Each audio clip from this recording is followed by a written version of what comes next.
Hi there. Welcome to the Lifestyle Herbalist Podcast, where we hope to bring you a healthy dose of happiness. I'm your host, Dabney-BS, clinical herbalist, health coach, lover of plants. And I'm Sabrina Cooper, registered culinary holistic nutritionist and herbalist. Join us as we dive into the art of herbalism, mindfulness, and healthy lifestyle practices to help you achieve a happier and healthier life. Whether you're a seasoned herbalist or just starting your wellness journey, we're here to provide you with the insights, tips, and inspiration for a more balanced and joyful existence. So grab your favorite herbal tea, sit back, and let's get a healthy dose of happiness together. Hey everyone, today we're tackling a topic that might change the way you think about cavities forever. Most of us growing up hearing, don't eat too much sugar, you'll get cavities. But what if I told you that sugar is just one piece of the puzzle, and the real story is about an invisible war happening in your mouth right now? We're going to explore in this episode the real culprits behind cavities, specific bacteria that most people don't even know about. We're also going to cover why some people never get cavities even though they eat sugar, while others struggle even with great hygiene. The surprising role of saliva, and why dry mouth is a disaster for teeth. We're also going to cover the truth about fluoride. It helps, but it's not a magic bullet. You'll also learn about food and herbs that naturally fight cavities, and how the power of xylitol and probiotics can actually help fight cavities, and how to use them. And finally, a cutting-edge test that lets you see exactly what's happening in your mouth so you can stop guessing and start fixing. This isn't just about brushing better. It's about working with your body to create an environment where cavities can't thrive. So let's get started. So now we know that cavities are really a bacterial imbalance. But here's something you might be wondering. If bacteria are the problem, why does everyone talk about fluoride? Well, fluoride does help, but it's not the whole story. Let's break it down. Fluoride has been hailed as the cavity-fighting hero for decades, and for good reason. This is how it works. Remineralization. Fluoride integrates into the enamel, making it more resistant to acid attacks. It's also antibacterial, and at high concentrations, it can inhibit bacterial enzymes, slowing down acid production. It comes in topical and systemic ways of using fluoride. The biggest benefit comes from more of a topical fluoride, and this is found in your toothpaste, fluoride rinses, and what you get at the dental office. It's not necessarily swallowing the fluoride like in the water. The systemic fluoride really helps children who are developing teeth, and once they come into the mouth, then the topical fluoride is more beneficial. But here's the catch. Fluoride isn't a one-and-done solution. It doesn't rebalance the oral microbiome. And if you have an overgrowth of Streptococcus mutans, fluoride alone won't fix that. It works only in a healthy oral environment. And if your saliva flow is low and your diet is constantly feeding the bacteria, fluoride is just not going to keep up, which is why there's more holes to fill in teeth. The overuse can actually backfire. Too much fluoride, especially in kids, can cause dental fluorosis, which are the white spots on teeth. This doesn't happen as much these days, but there was a period of time where I saw a lot more fluorosis in my dental hygiene practice. Fluoride was added to toothpaste decades ago to help fight cavities. It was promoted as the secret sauce, and it was supposed to prevent tooth decay. But if that's the case, why are teeth still getting decayed? Why do dentists spend all their time filling holes in teeth? There is definitely more to the story. So yes, while fluoride is helpful, it's only one tool in the toolbox. And if you're relying on fluoride toothpaste alone and still getting cavities, it's time to search a little deeper. And remember, even fluoride can't fully compensate for a diet that's constantly feeding bacteria. It helps after the fact by remineralizing teeth, but the best strategy is to prevent the acid attacks in the first place. Let's talk about the real root cause of cavities. It's bacteria. Not all bacteria are bad. Your mouth is a home to hundreds of species, and while many are harmless or even helpful, there are two troublemakers that are the main villains in the cavity story. There's Streptococcus mutans and Lactobacillus. These bacteria feed on sugar and carbohydrates, not just candy, but anything fermentable, bread, crackers, and even fruit and milk. They produce an acid as their waste. So just like any living organism, when something goes in, something comes out. And what comes out of bacteria is an acid. It dissolves the enamel over time. These form a sticky, what we call biofilm, which is like plaque, and it creates a protective fortress so they can keep damaging your teeth. And if they live there long enough, they're going to pull in minerals from your saliva, and it hardens and calcifies, and that's what people call tartar, and that is what the dental hygienists typically are trying to scrape off of the teeth when you go in for your exam. Those are basically like little hotels that the bacteria are living in, and it's causing damage around your teeth and your gums. But here's the wild part. Some people naturally have very few of these bacteria, while others have a mouth that's dominated by them. That's why two people who have the same diet, one gets cavities while the other doesn't. It's not just about sugar, it's about your unique bacterial makeup. So, how do these bacteria take over? There are three key factors. First is diet. Sabrina and I talk heavily on this podcast about diet. It's frequent sugar and starches, and the intake keeps feeding them. It also has an effect on your gut microbiome, because remember, we're swallowing a liter of saliva a day. And so if we have harmful bad guys in our mouth, guess what? It's getting into the rest of our body. Another factor is a dry mouth. There are many people who have dry mouth issues, mainly because of pharmaceuticals. Most pharmaceuticals, if you're taking just one pharmaceutical medication, it typically will say dry mouth.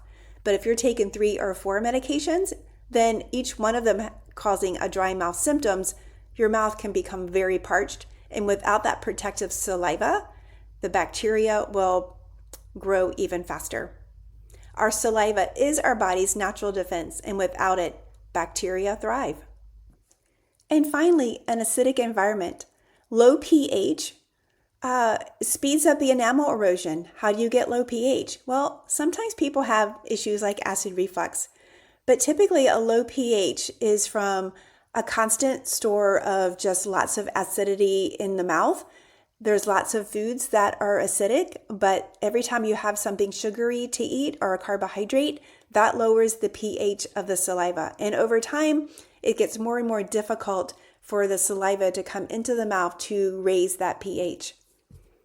So let's talk a little bit about sugar. It is the problem, but not in the way most people think. It's not just about how much sugar you eat, it's about how often you eat it. Every time you sip on a soda or snack on crackers, you give that bacteria another chance to produce acid. It takes about 20 to 30 minutes of saliva to neutralize that acid.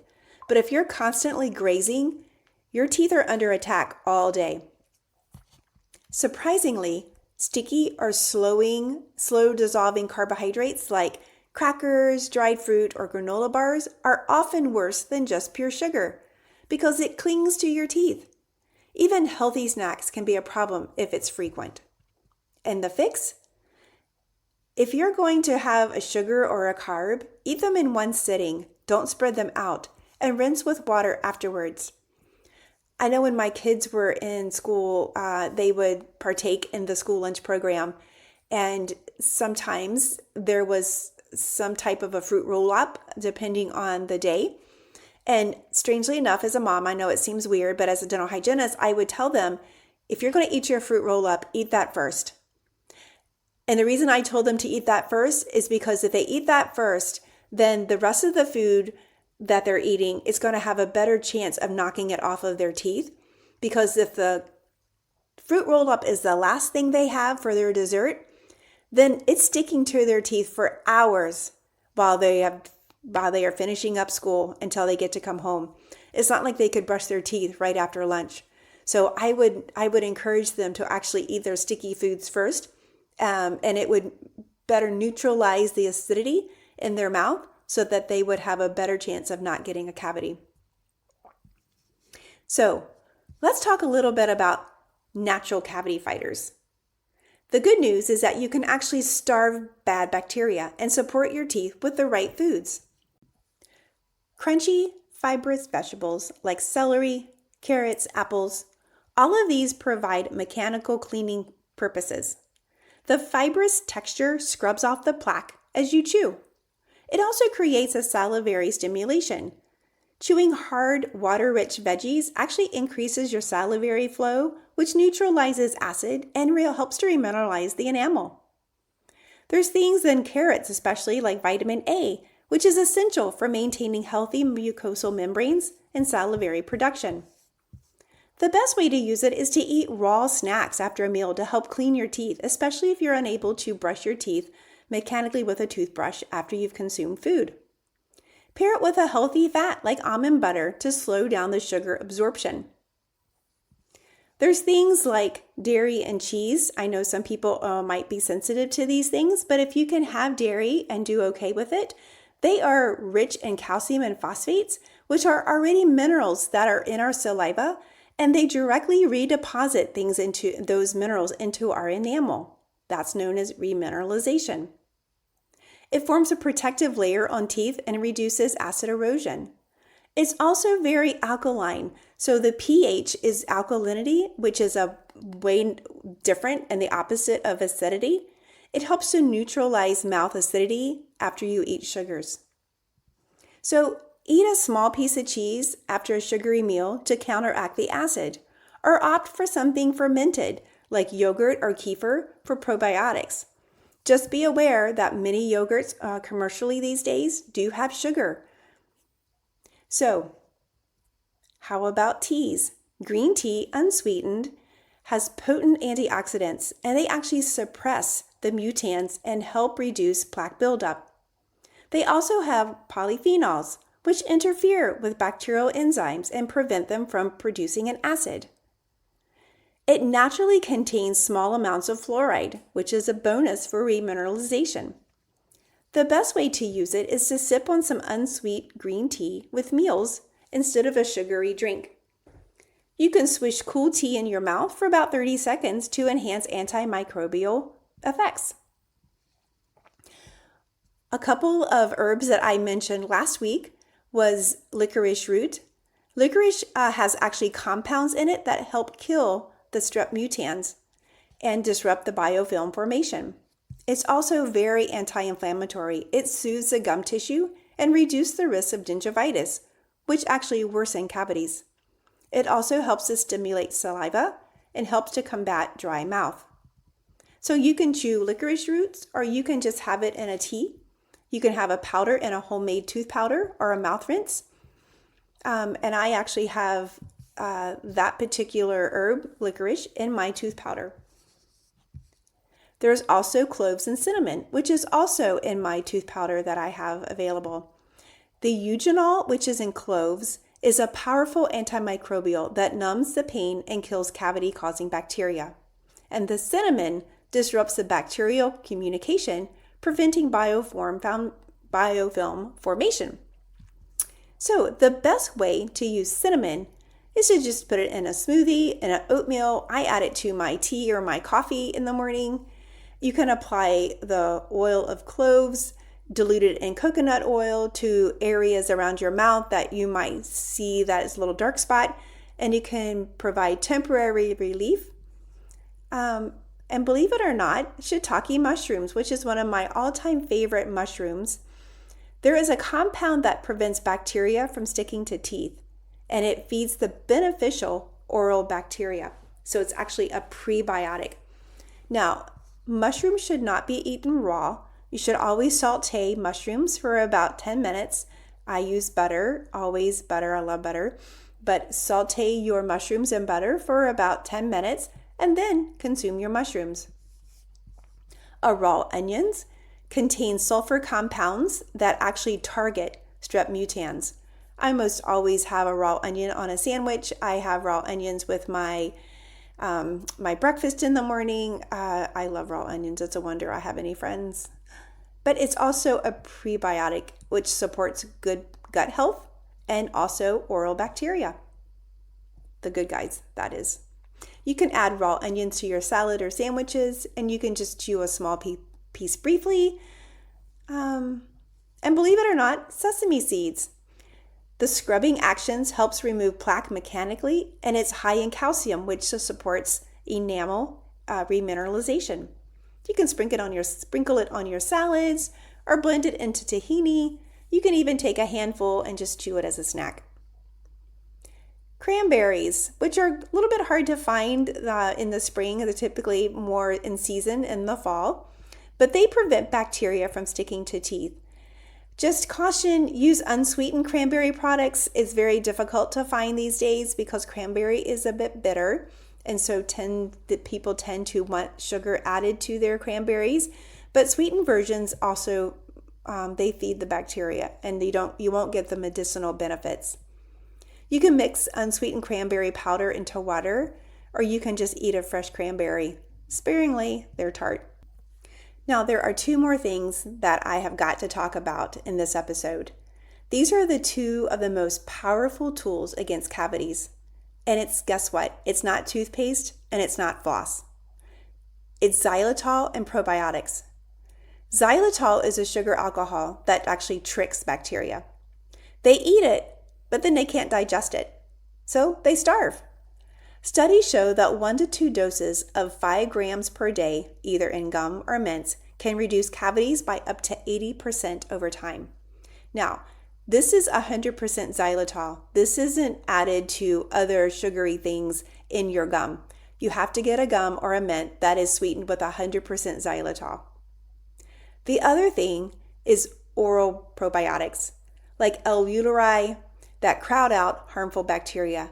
You can find them in lozenges or in powders. And I will have information on how to find both of these in the show notes.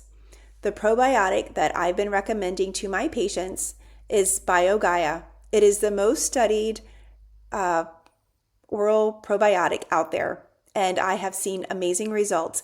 Not only have I seen amazing results from me working as a hygienist, but my patients have actually come back to me to say that they have noticed a difference. Wow, that's amazing. Like I said, I will have more information about xylitol and the probiotic that I recommend in the show notes. If you really want to take control and know what is going on in your mouth, salivary testing is the game changer. It is the future of oral care. And I'm so excited to be a dental hygienist in this day and age, and that our office actually performs salivary testing. It has been so helpful as a dental hygienist to know what we are fighting against. It is like a gut microbiome test for the mouth, and it shows which harmful bacteria you have and how much. Your saliva's pH and the buffering capacity. It shows your risk of cavities, gum disease, and even bad breath.